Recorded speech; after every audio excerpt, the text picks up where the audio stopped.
그들이 조밥 먹은 후에 예수께서 시몬 베드로에게 이르시되 요한의 아들 시몬아 네가 이 사람들보다 나를 더 사랑하느냐 하시니 이르되 주님 그러하나이다.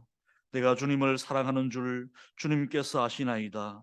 이르시되 내 어린 양을 먹이라 하시고 또 두 번째 이르시되 요한의 아들 시몬아 내가 나를 사랑하느냐 하시니 이르되 주님 그러하나이다. 내가 주님을 사랑하는 줄 주님께서 아시나이다. 이르시되 내 양을 치라 하시고 세 번째 이르시되 요한의 아들 시몬아 네가 나를 사랑하느냐 하시니 주께서 세 번째 네가 나를 사랑하느냐 하심으로 베드로가 근심하여 이르되 주님 모든 것을 아시오매 내가 주님을 사랑하는 줄을 주님께서 아시나이다. 예수께서 이르시되 내 양을 먹이라. 내가 진실로 진실로 내게 이르노니 내가 젊어서는 스스로 띠띠고 원하는 곳으로 다녔거니와 늙어서는 내 팔을 벌리리니 남이 내게 띠띠우고 원하지 아니하는 곳으로 데려가리라.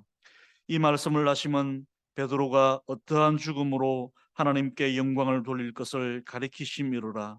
이 말씀을 하시고 베드로에게 이르시되 나를 따르라 하시니 베드로가 돌이켜 예수께서 사랑하시는 그 제자가 따르는 것을 보니 그는 만찬석에서 예수의 품에 의지하여 주님, 주님을 파는 자가 누구오니이까 묻던 자더라.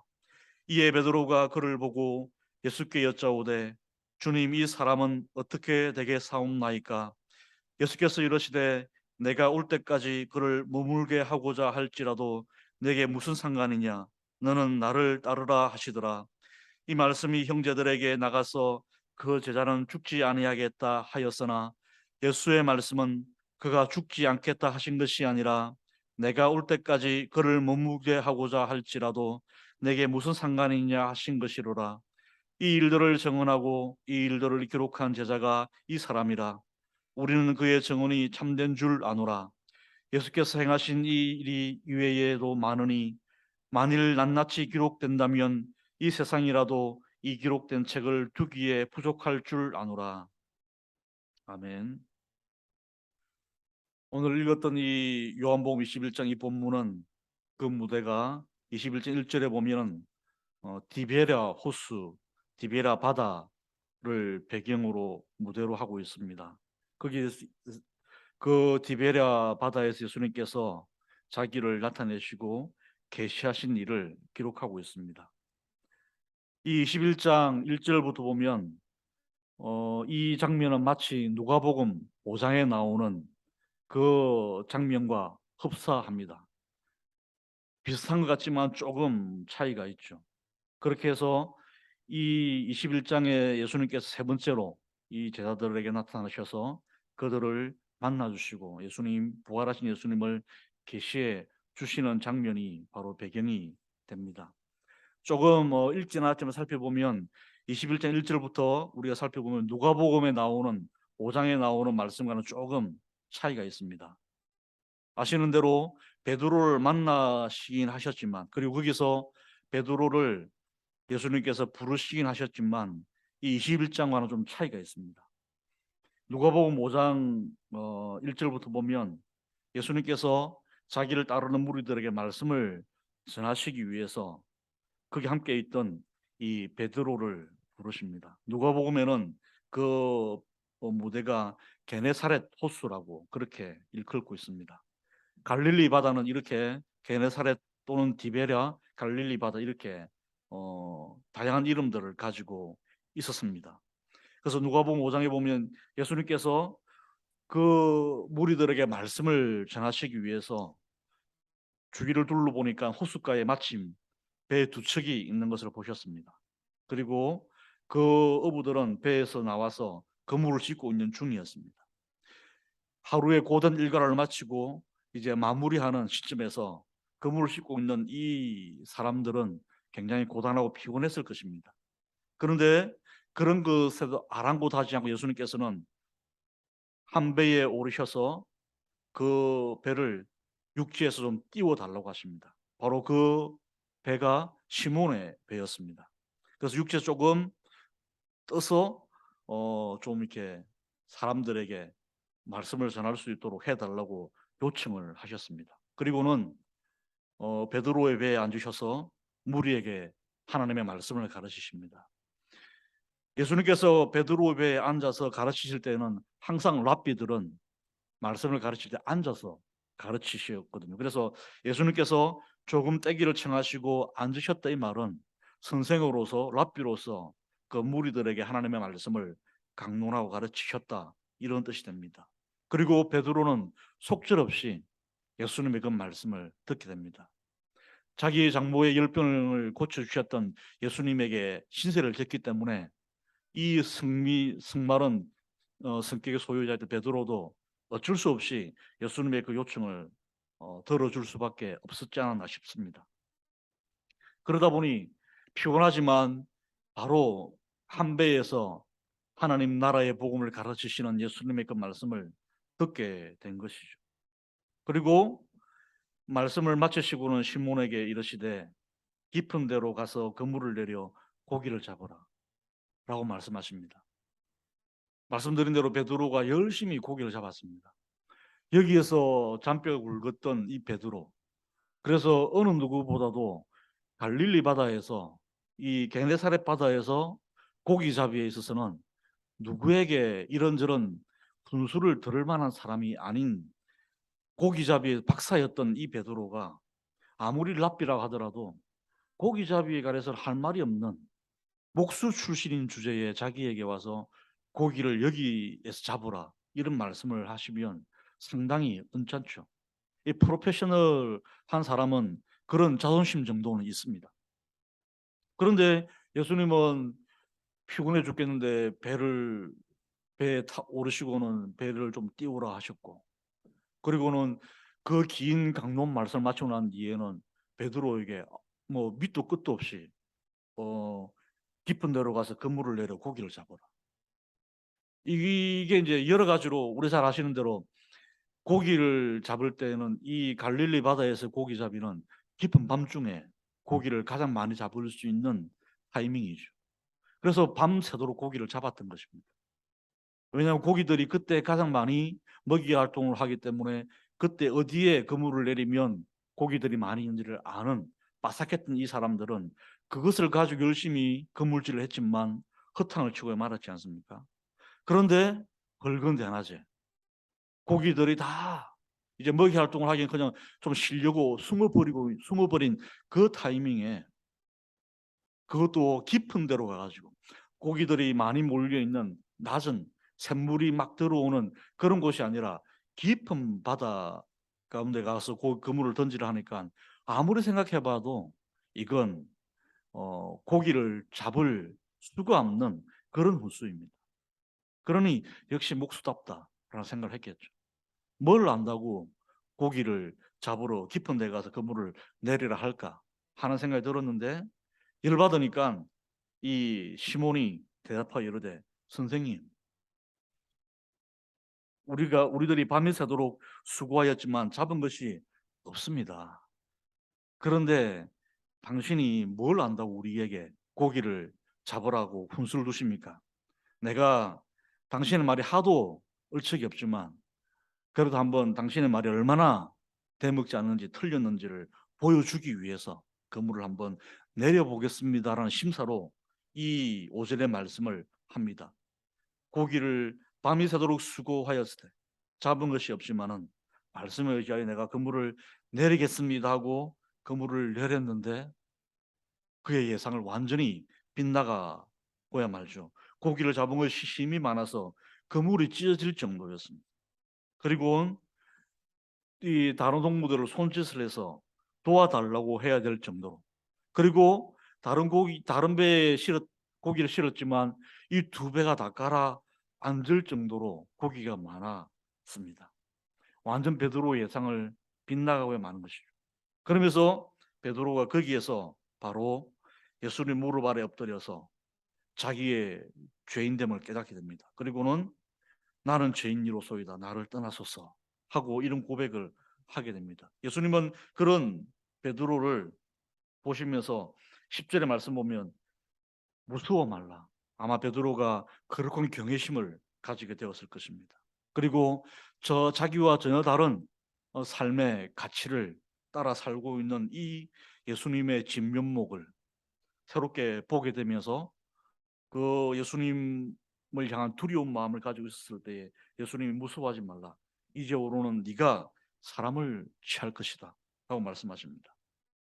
같은 배에 올랐지만 베드로는 고기를 잡아서 그 고기를 죽여서 자기의 생명을 유지했다면 예수님은 그 배에서 베드로를 다시금 살리시고 세우시는 그 전혀 다른 작업을 펼치시는 것을 보여주셨습니다.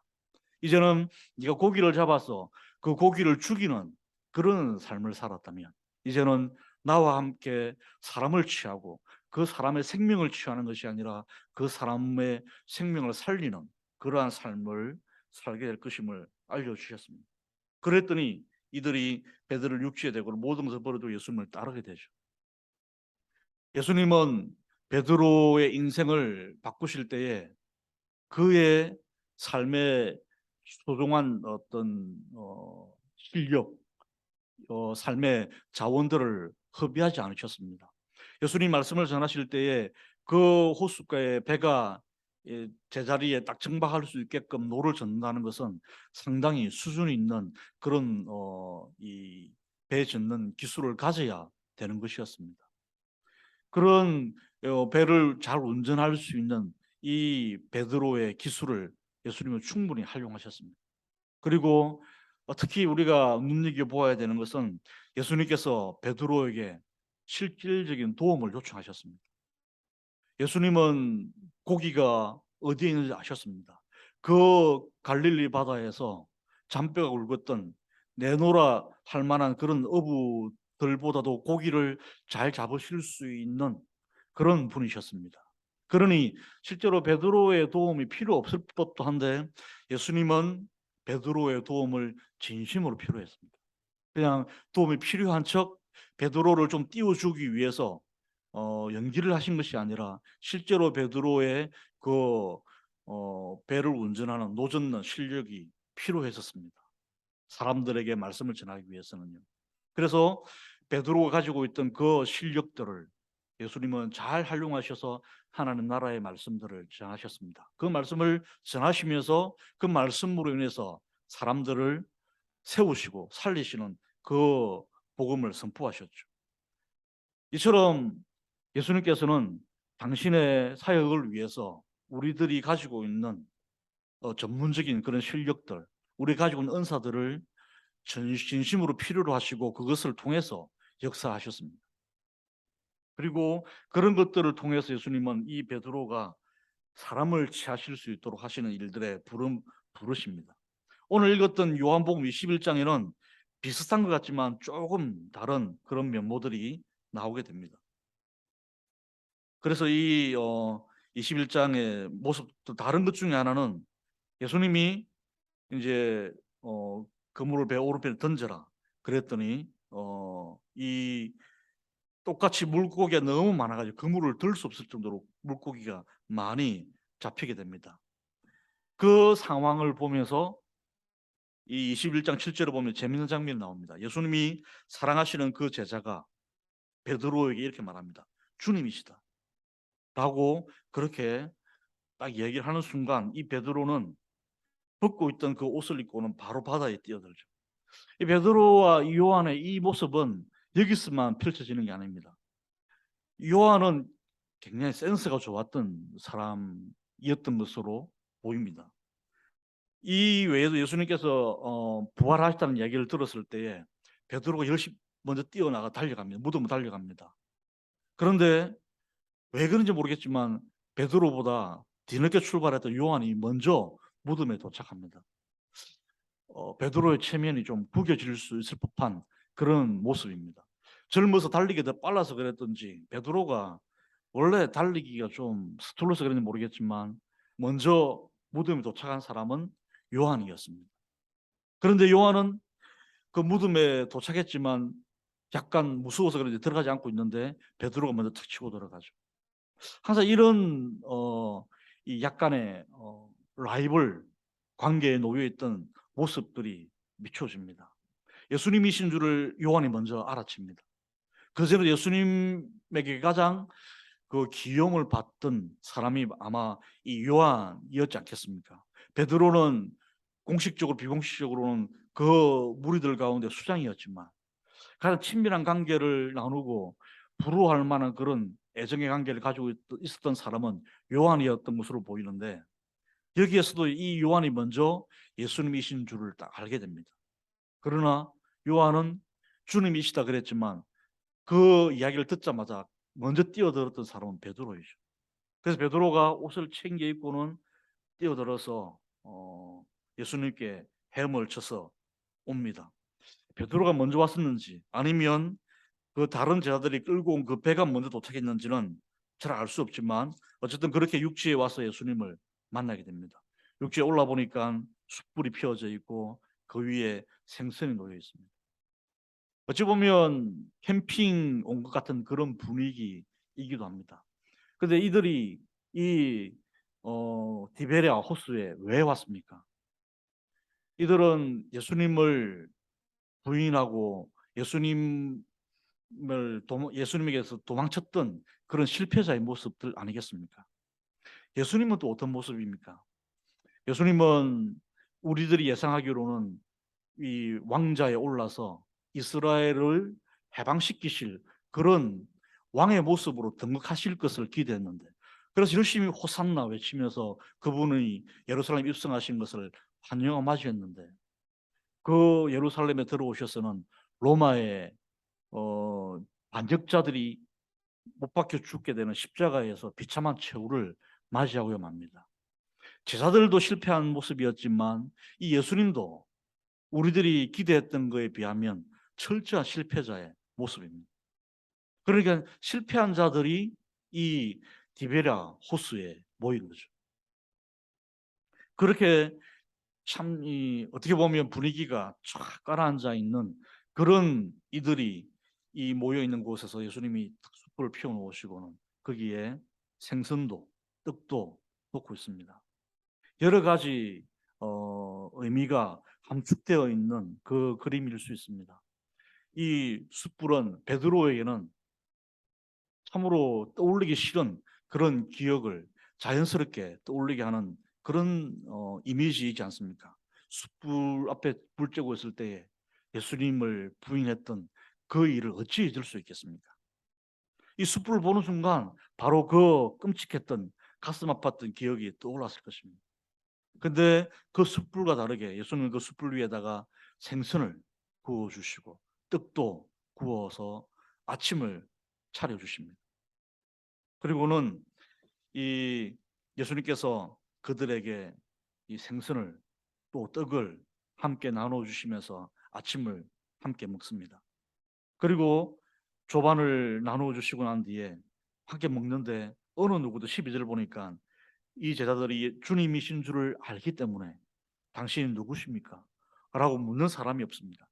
긴 침묵만 있습니다. 그냥 아침 식사가 되게 흥겨워야 되는데 무거운 침묵이 쫙 깔려 앉아 있습니다. 그리고 거기 예수님은 그런 제자들에게 열심히 서빙을 하십니다.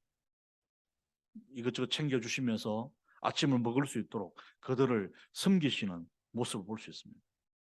그렇게 해서 해주시고 난 이후에 15절 우리 읽던 본문이 시작됩니다. 다 조각을 먹고 난 이후에 예수님께서 이 시몬 베드로를 부르십니다.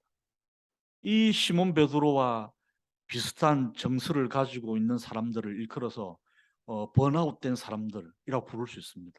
탈진한 사람들. 이런저런 일들로 자기가 열심히 달려오던 그 길에서 완전히 에너지가 소진되어서 번아웃된 사람, 그 탈진되어 버린 사람들이 바로 이런 상황에 빠져 있을 수 있습니다. 우리가 탈진하게 되는 가장 큰 이유 중에 하나는 하나님이 원하신 하나님의 뜻을 알면서도 그대로 행하지 못하고 범죄했던 사람들이 주로 많이 탈진하게 됩니다. 그래서 그들은 굉장한 수치심과 우울감이나 아니면 깊은 외로움 이런 것에 노출되는 사람들이 많습니다. 그렇게 해서 이 베드로 역시도 자기 자신을 누가 사랑할 수 있을까? 나같이 이런 몹쓸 짓을 한 사람을 누가 인정해 줄까? 나는 정말 부적절한 사람이다. 그리고 그가 어떻게 실패했는지를 제자들이 다 알고 있습니다. 한때는 리더였던 사람이 정말 끔찍한 일을 저질렀고 그 비참한 실패를 경험했기 때문에 더 이상 자기가 리더십을 가지기가 어려운 것이죠. 그래서 동료들이 있는 자리에 나가기가 너무 어렵습니다. 그런 부적절하다 느껴지는 그 감정을 가지고 있는 이 베드로는 오늘 우리들이 탈진하게 되면 가지게 되는 그런 감정일 수 있습니다. 그런 정서 가운데 빠지게 되면 누구도 자기를 사랑해 줄 수 있는 사람이 없을 것이라 생각이 듭니다. 그런데 예수님께서 그 번아웃되고 탈진한 사람을 찾아오셔서 예수님께서 그를 직면하십니다. 베드로를 바로 부르셔서 그의 이름 베드로가 아니라 예수님이 처음 만났을 때 누가복음 5장에 나오는 그 장면에서 만났던 그 이름을 불러주십니다. 요한의 아들 시몬아.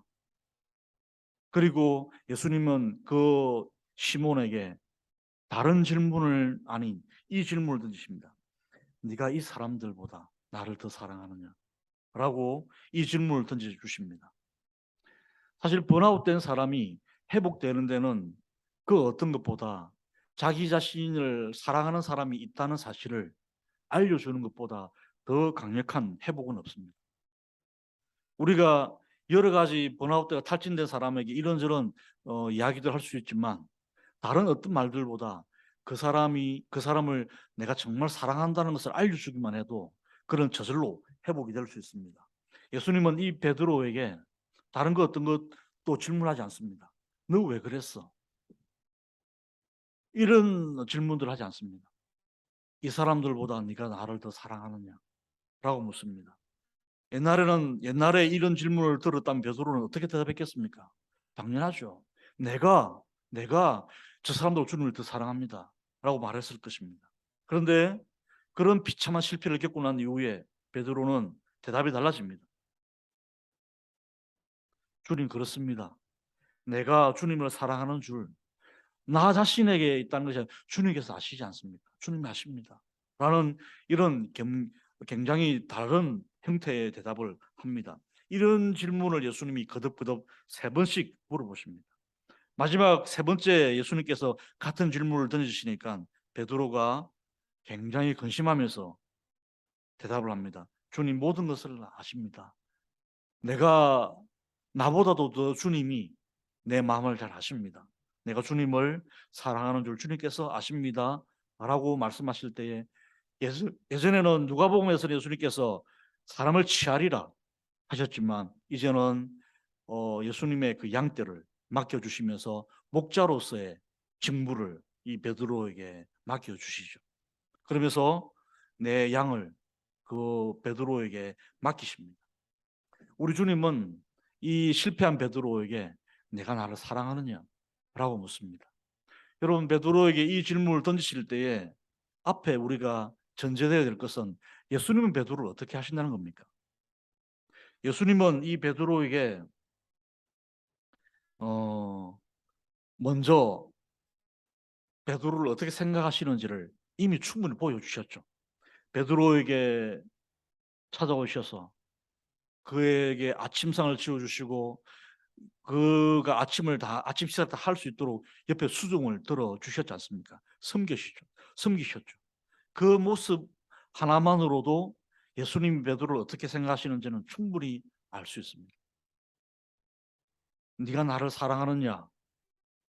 나는 이렇게 너를 사랑하는데 여전히 그때나 지금이나 그 예전에 네가 내가 말씀을 전할 때 배를 띄워 달라고 했을 때 그때에 내가 너를 불러서 너에게 귀한 사명을 맡겼을 때나 지금이나 변함없이 너를 사랑하는데 너는 나를 사랑하느냐? 이 질문인 거죠.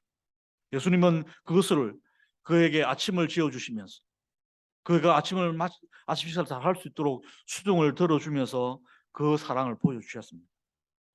베드로는 예수님의 그 사랑을 직면하고 경험하는 순간 그의 그 모든 부끄러운 것, 수치감, 부적절하다고 여겨지던 그 모든 정서로부터 놓일 수 있었을 것입니다.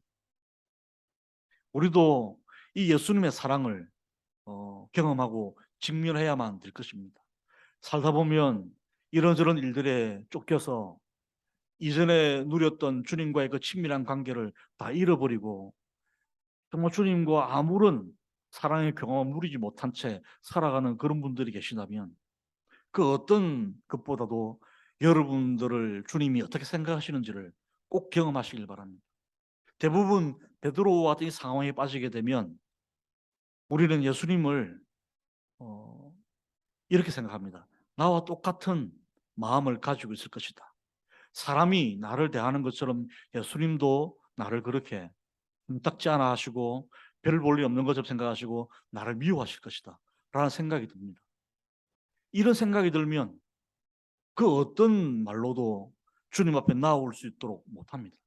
그래서 주님 앞에 나오는 그 은혜의 자리가 가장 필요하지만 그 은혜의 자리에 나올 수 있는 용기도 없고 자신감도 없어서 항상 겉돌거나 도망가게 되죠. 그래서 이 영적인 번아웃이 점점 더 극심해져 갈 가능성이 많습니다. 우리가 알아야 될 것은 우리 주님은 그렇지 않다는 겁니다. 오늘 이 말씀에도 보면 철저히 실패했던 그 어느 누구보다 호언장담하고 자신만만했던 베드로, 사람들 앞에서 자기가 얼마나 대단한 사람인지를 여지없이 드러내었던 베드로, 그랬기에 그의 실패는 더 뼈아프고 더 부끄러웠습니다. 수치스러웠죠. 그렇기 때문에 웬만한 것을 가지고는 이 베드로의 다친 마음을 회복시켜 줄 수가 없었습니다. 그래서 예수님은 그 베드로를 딱 부르시고 딱 독대하시면서 그에게 그 수치스럽고 부끄러웠던 것들을 하나씩 하나씩 깨부수기 시작하십니다. 네가 그랬지만 나는 변함없다. 내가 너를 사랑한다. 나는 네가 그렇게 실패하고 나를 도망간다 할지라도 끝까지 쫓아가서 네가 아침을 먹을 수 있도록 그렇게 수동 들고 너를 섬길 것이다. 나는 너를 사랑하는 데 있어서 전혀 변함이 없다는 것을 주님이 제대로 보여주고 있습니다. 이 주님을 우리가 만나야만 이 지치고 피곤해서 쓰러져 있는 이 영적인 탈진에서 벗어날 수 있습니다. 혹시 주님과의 그 친밀한 관계를 누리다가 그것을 잃어버린 분들이 계시다면 다른 그 어떤 것보다 주님은 그때 그 친밀한 관계를 누리실 때의 주님이나 이제 주님을 떠나고 주님을 배신했던 것 같은 그런 상황에 놓여 있는 나를 여전히 사랑하시다는 그 사실을 우리가 깨달으면 좋겠습니다. 그리고 주님은 사람과 같지 않습니다. 변함없이 우리를 사랑하시는 분이심을 꼭 깨달으시면 좋겠습니다.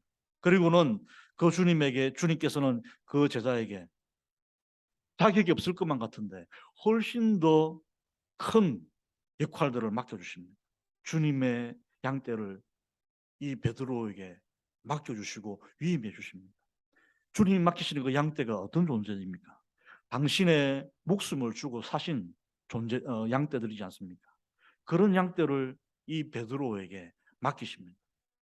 그렇게 해서 그가 온전히 회복될 뿐만 아니라 그를 향한 신뢰가 변함없다는 것을 예수님은 그에게 맡긴 이 직무를 통해서 보여주시죠. 우리는 주님이 나를 사랑하시는 것까지는 알겠는데 그렇지만 내가 주님 이 소중하고 이 막중한 역할까지 맡을 수는 없습니다. 라며 사양할 수 있지만 주님이 우리를 회복시키실 때는 그런 완전한 직무까지도 회복시켜 주시고 이전보다 더 크고 놀라운 역할들을 맡겨 주신다는 사실. 이것이 주님이 우리를 사랑하시는 방식입니다. 그러니 주님의 그 사랑과 그 주님의 신뢰에 우리 자신의 기준을 가지고 한계를 짓지 마시고 이제는 주님께 그냥 툭 맡기십시오. 주님이 아십니다. 주님이 모든 것을 아십니다.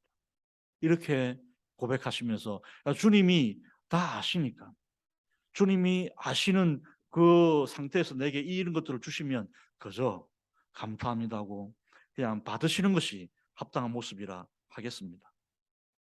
그리고는 그렇게 역할을 맡기시고 난 이후에 이 소중한 직무를 감당할 수 있을 정도의 성숙함에 관해서 18절에 말씀하십니다.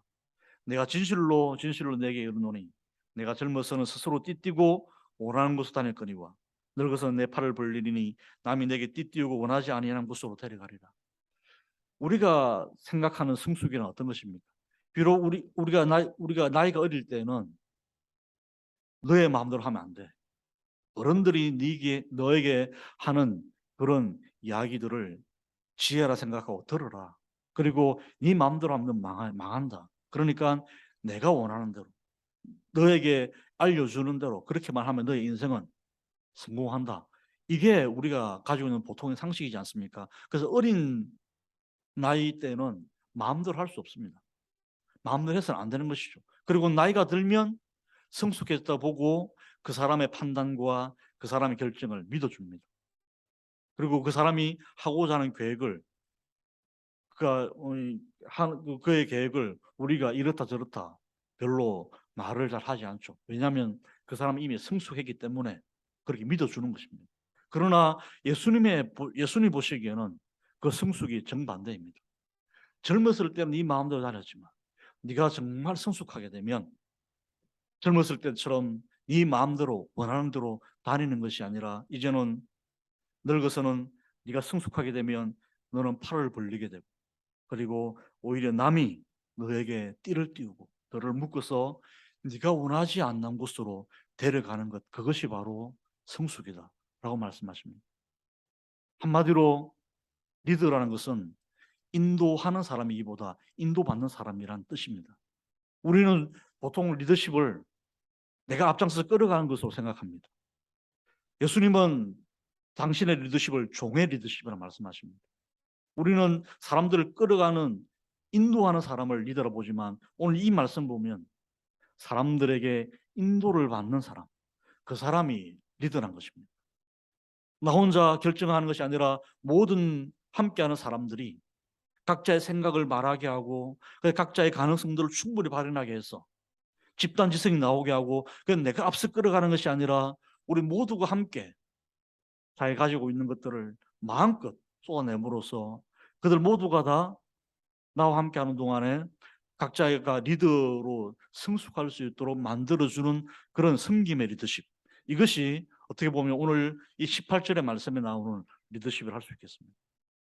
나의 생각을 강요하고 내 생각만이 정답이라고 여기는 그런 리더십이 아니라 예수님 맡기신 그 양을 목양하고 그 양떼를 섬기는 그런 성숙함의 리더십이라는 것은 오히려 함께하는 사람들을 인정해주고 그들의 견해를 들어주고 경청해 줌으로써 그들을 뒤에서 밀어주는 이 리더십이 훨씬 더 이 주님의 양떼를 섬기는 리더십을 할 수 있겠습니다. 대부분 리더는 힘을 가지고 끌어가야 된다고 생각합니다. 그러나 오늘 여기에 보면은 전혀 힘을 쓰는 모습을 볼 수 없습니다. 오히려 다른 사람들의 요구에 이리저리 휘둘리는 것처럼 보이는 무기력한 모습을 볼 수 있습니다. 그런데 이것이 오히려 더 주님이 원하시는 리더십이라고 말합니다. 오늘날 우리 기독교의 역사를 보게 되면 가장 끔찍했던 역사는 이 가난하고 힘없는 예수 그리스도의 종이라고 자처하는 사람들이 힘을 가지고 그리스도의 뜻을 펼치려고 했기 때문에 그런 끔찍한 역사들이 펼쳐지고 말았습니다. 십자군 전쟁이라든지 이런 동방과 서방 교회가 분리되는 이런 문제라든지 이런 모든 것들을 보면은 다 예수님의 이 가난한 예수 그리스도를 나의 주로 고백하는 사람들이 힘없는 예수님 모습보다는 힘이 있는 것을 가지고 자기의 뜻을 펼치려고 했기 때문에 벌어졌던 비극이라 할 수 있겠습니다. 오늘 예수님은 힘이 있음에도 불구하고 자기의 힘을 쓰기를 거부하고 포기함으로써 진정으로 양떼를 섬길 수 있다고 그렇게 말씀을 하고 계십니다. 리더는 힘이 있어야 되고 그리고 인도를 해야 되는 사람이라고 그렇게 생각한다면 오늘 주님의 말씀과는 정반대의 모습입니다. 오히려 자기를 낮추고 자기에게 힘이 있음에도 불구하고 그 힘쓰기를 포기하면서 다른 사람들의 요청과 다른 사람들의 요구에 이리저리 끌려다니는 그런 모습. 그래서 내가 리더임에도 불구하고 다른 사람의 인도를 받는 그런 연약한 모습을 가지는 것이야말로 훨씬 더 주님의 리더십을 닮았다고 할 수 있겠습니다. 오늘 왜 교회에 수많은 문제들이 생깁니까? 왜 많은 리더감이라고 생각하는 사람들이 모여 있는데 그들이 이루어내는 역사들은 아름답지 않습니까? 그건 다 인도하는 리더일 뿐 인도받는 리더가 없기 때문입니다. 그래서 뭐 내 의견이 정답이고 나만 옳다고 여기는 이 생각 때문에 항상 교회는 끊임없는 분쟁이 일어나는 것입니다. 가장 약한 자 앞에서도 그들의 의견에 진심으로 겸허하게 귀를 기울일 줄 아는 사람. 마치 주님이 모든 것을 아십니다 라고 고백했던 것처럼 그들의 의견에 귀를 기울일 수 있는 그런 성숙함이 있을 때에 주님의 공동체는 아름다운 열매를 맺을 수 있습니다. 그런 리더가 그 어느 때보다 필요한 때입니다. 교회가 막강한 금전적인 힘을 가지고 있고 이런저런 많은 힘을 정치적인 뭐 이런 권력을 가지고 있다고 해서 거기서 반드시 아름다운 열매들과 결과들이 빚어집니까? 오히려 자기를 낮추고 겸손하게 섬김의 리더십을 가질 때에 훨씬 더 아름다운 역사들을 만들어내는 것을 우리는 교회 역사 가운데 볼 수 있습니다. 우리 모두가 다 이 리더십을 우리가 가져야 하겠습니다. 그래서 다른 사람들에게 끌림받는 인도함을 받는 그런 리더들이 많았으면 좋겠습니다. 특별히 우리 서울제일교회는 그런 리더들을 통해서 하나님의 아름다운 역사를 펼쳐내면 좋겠습니다.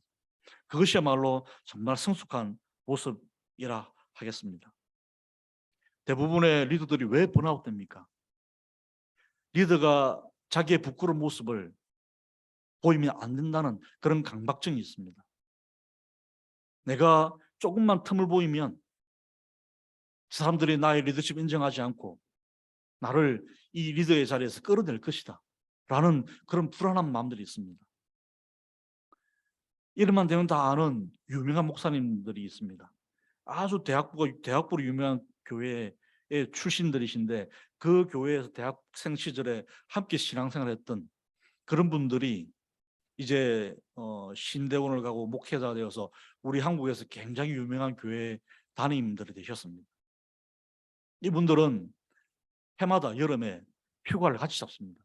같이 휴가를 잡아가지고 계곡이든 바다든 놀러 가가지고 마치 대학생 때 발가벗고 수영하던 그런 어린 친구들처럼 막 허물없이 놀고 그러면서 1년 동안 찌들었던 그 목회의 그 모든 스트레스를 다 날립니다. 그리고 할 말, 못할 말 다 합니다.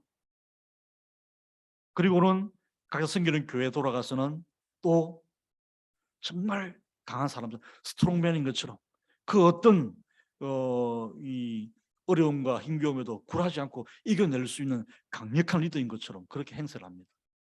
그리고 또 1년이 지나면 이런저런 많은 아픔과 상처를 받았던 그것들을 또 그분들끼리 모여가지고 다 쏟아냅니다. 그렇게 해서 스트레스 다 날리고 다시 회복되어서 돌아가서 당신이 섬기는 교회에 열심히 사역을 하죠. 굉장히 건강해 보이는 정말 훌륭한 쉼터를 가지고 있는 것은 부럽습니다만은 한 가지 아쉬운 것은 자기가 목숨을 내놓고 섬기는 그 양떼들과 함께 가장 내밀하고 가장 고민되고 가장 아픈 이야기를 못 나눈다는 것은 굉장히 큰 비극입니다. 장로님들께 그 얘기를 내놓으면 장로님들께 이런 얘기를 하면 이 약점을 들키게 되면 정말 내가 이 교회에 담임할 수 있을까? 이 염려와 불안 때문에 내놓지를 못하는 거죠. 그분들이야 함께 나눌 수 있는 친구들이 있었기 때문에 다행이었지만 그런 걸 함께 나눌 수 있는 친구들이 없는 그런 리더들은 결국에 아닌 척 하다가 자기의 내면과 자기의 외양의 모습이 서로 분열이 되면서 이중적인 삶을 살다가 결국은 번아웃에 빠지게 되는 겁니다. 오늘날 많은 목회자들이 이런 큰 딜레마에 빠져 있습니다. 이건 비단 목회자들뿐만 아니라 모든 리더들이 다 겪고 있는 겁니다. 팔로워들에게 부끄러운 모습을 내어놓을 수가 없어요. 그런 리더를 우리는 원하지 않기 때문입니다. 어떻게 힘이 없어서 우리들에게 인도를 받는 리더를 인정할 수 있느냐? 그런 생각 때문에 감히 리더들은 자기들의 부끄러운 모습을 내놓지 못하고요. 그런 부끄러운 모습, 연약한 모습, 그래서 우리가 인도해 줘야 되는 그런 리더라고 딱 여겨지는 순간 우리는 그 사람들을 우리들 리더에서 끌어내 버립니다. 그러나 예수님은 말씀하십니다. 늙어서는 내가 네 팔을 벌리리니 아무것도 주장하지 않고 주도하지 않고 내 팔을 벌리면 다른 사람들이 자기가 원하는 대로 자기의 필요에 따라서 너를 묶어서 네가 원하든 원치 않든 너를 그곳을 끌고 갈 것이다. 그것이 내 양떼를 맡길 만한 성숙한 리더라고 주님이 말씀하십니다. 오늘 우리는 전혀 다른 리더를 가져야 됩니다. 리더십에 대한 전혀 다른 관점을 가지고 우리에게 인약한 리더, 그 인약한 리더를 통해서 주님은 당신의 공동체를 세워 가십니다. 베드로가 얼마나 약한, 베드로, 왜 예수님이 베드로를 꼬집어서 이렇게 딱 얘기합니까? 베드로보다 더 약한 사람이 없습니다. 베드로보다 더 큰 실패를 경험한 사람이 없습니다. 베드로가 되면 다 되는 겁니다. 우리 모두는 베드로보다는 적어도 괜찮은 사람입니다. 그런데 베드로의 이 약한 이 베드로 통해서도 주님은 당신의 양떼를 맡기셨는데 하물며 우리 가운데 있는 그 어떤 리더라도 못 맡기시겠습니까? 그들의 그 약점을 통해서 주님은 얼마든지 당신의 역사를 감당해 내실 수가 있습니다. 이것이 주님이 사람을 대하는 방식입니다. 한번 마음 먹으시면 끝까지 사랑하실 뿐만 아니라 그 사람을 향한 신뢰를 거두지 않습니다. 역량이 모자라고 자격이 없고 부적절하다 판단되는 사람일지라도 주님의 그를 향한 신뢰를 거두지 않습니다. 우리가 전혀 다른 관점을 가지고 계신 이 주님을 우리가 만나게 되면 우리 공동체가 다른 모습으로 서가게 될 것이라고 생각이 됩니다. 이런 모습으로 우리는 우리 삶의 매일매일 우리 삶의 자리에서 죽어야 됩니다. 리더가 자기 약한 모습을 드러내는 것, 죽음보다 더한 힘든 일일 수도 있습니다. 그런 나의 자리에서 내가 역량이 있고 굉장히 강한 사람이고 훌륭한 사람이란 그런 행세를 해야만 끌어갈 수 있는 그런 공동체가 아니라 나의 부끄러운 모습을 내어놓아도 나와 함께하는 이 지체들은 나의 부끄러운 모습을 충분히 받아주고 용납해주고 나를 리더로 끝까지 신뢰하고 인정해 줄 것이다. 이런 신뢰가 있다면 그 공동체는 그 어떤 공동체보다도 강력하지 않겠습니까? 그렇게 리더는 부끄러운 자기를 내어놓고 그 부끄러운 리더의 모습을 덮어주고 이런 모습이 우리에게 있다면 정말 훌륭한 공동체가 될 것이라 믿어 의심치 않습니다.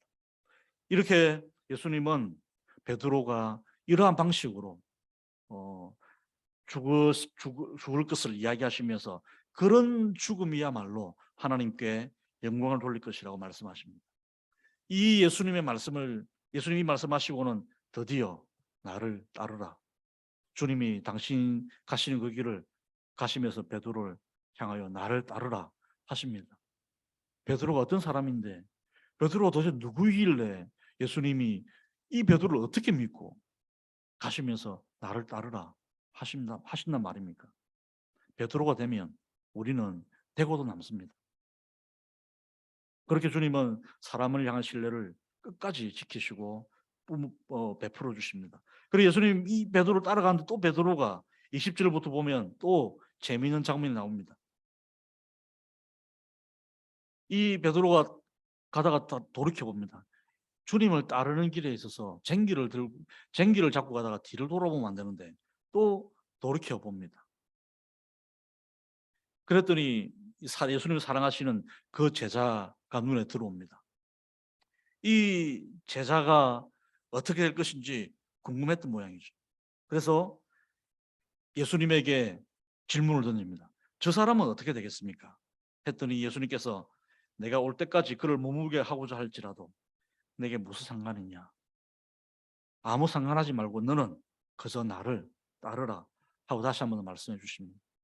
다른 사람과 비교하지 말고 경쟁하지 말고 그저 주께서 내게 맡겨주신 참으로 감당하기 어려운 벅찬 영광스러운 그 사명을 맡겨주셨으니 그저 주님만 바라보고 따라가면 될 것을 계속 사람과 경쟁하고 비교하고 그렇게 한단 말이죠. 이렇게 되다 보면 결국은 이 공동체가 분열되고 말 것입니다. 그래서 우리는 주님이 내게 맡겨주신 그 사명을 받았으면 다른 사람 비교하지 말고 내게 주신 것 감사한 마음으로 섬기는 태도가 필요합니다. 이게 되게 유머러스한 그런 모습이긴 하지만 이 요한이 목회하던 그 교회 공동체는 심각한 아마 문제가 생겼던 것 같습니다. 이 베드로가 이 예수님의 말씀을 듣고는 나가서 이렇게 말을 했던 것 같습니다. 이 말씀이 형제들에게 나가서 그 제자는 죽지 않, 나는 이렇게 죽겠다 했는데 예수님이 저 사람은 죽지 않을 것이라고 말씀하셨다. 그래가지고 요한이 살아있는 동안에 마치 예수님이 오실 것처럼 오해를 하고 잘못된 종말론을 가지고 있었던 것 같습니다. 그래서 요한이 죽었으면 어떻게 해야 돼? 예수님이 분명히 요한이 살아있는 동안에 오신다 했는데 요한이 죽고 난 뒤에 예수님이 안 오시면 이게 예수님의 약속이 이상해지는 거 아니겠습니까? 그래서 심각한 문제가 생길 수도 있었던 것들을 방지하기 위해서 아마 요한은 이것을 기록했던 것 같습니다. 예수님이 하신 말씀은 요한이 예수님이 오실 때까지 죽지 않겠다는 게 아니라 내가 올 때까지 그를 머물게 하고자 할지라도 내게 무슨 상관이냐 이렇게 말씀하셨다라고 정확하게 기록을 하고 있습니다. 우리가 이 라이벌 관계였던 이 베드로와 요한, 그래서 참 예수님 무덤을 찾아갈 때도 그랬고 또 이 디베라 호수에서 예수를 만났을 때도 그랬고 이 둘은 이런저런 경쟁 관계에 있었지만 웃어 넘길 수 있을 정도의 재미있는 해프닝이면 괜찮은데 이것이 계속된 경쟁이나 라이벌 의식을 가지게 되면 오히려 하나님 나라에 방해가 될 수 있다는 이 사실을 우리가 기억한다면 각 그 모임들마다 훌륭한 사람들이 많이 있지 않습니까? 그런데 그 사람들이 서로 막 라이벌 의식을 가지고 서로 경쟁하다 보면 그것이 웃어 넘길 수 있는 수준을 넘어서게 되는 그런 일들도 있습니다. 우리 서울제일교회의 그런 그룹들마다에서는 이런 일들 없이 웃어 넘길 수 있는 재미있는 일들 정도만 좀 넘어가고 그 이상은 없었으면 좋겠습니다. 그래서 우리 모두가 다 오늘 예수님이 주셨던 이 말씀을 기억하면서 여러분에게 있는 그 어떤 부끄러움도 내어놓고 그것을 함께 용서해주고 용납해주는 그런 공동체가 되면 좋겠습니다. 그리고 무엇보다도 예수님의 사랑을 딱 1대1로 대면하시면 좋겠습니다.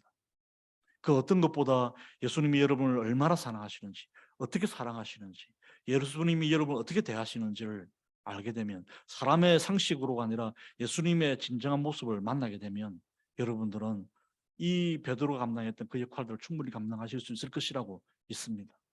그것은 한 가지 말씀드리면 그 예수님의 사랑을 온전히 만나고 경험하고 맛볼 수 있는 최고의 방법은 기도입니다. 기도 외에는 이 예수님의 그 진한 사랑을 제대로 맛볼 수 있는 길이 없습니다.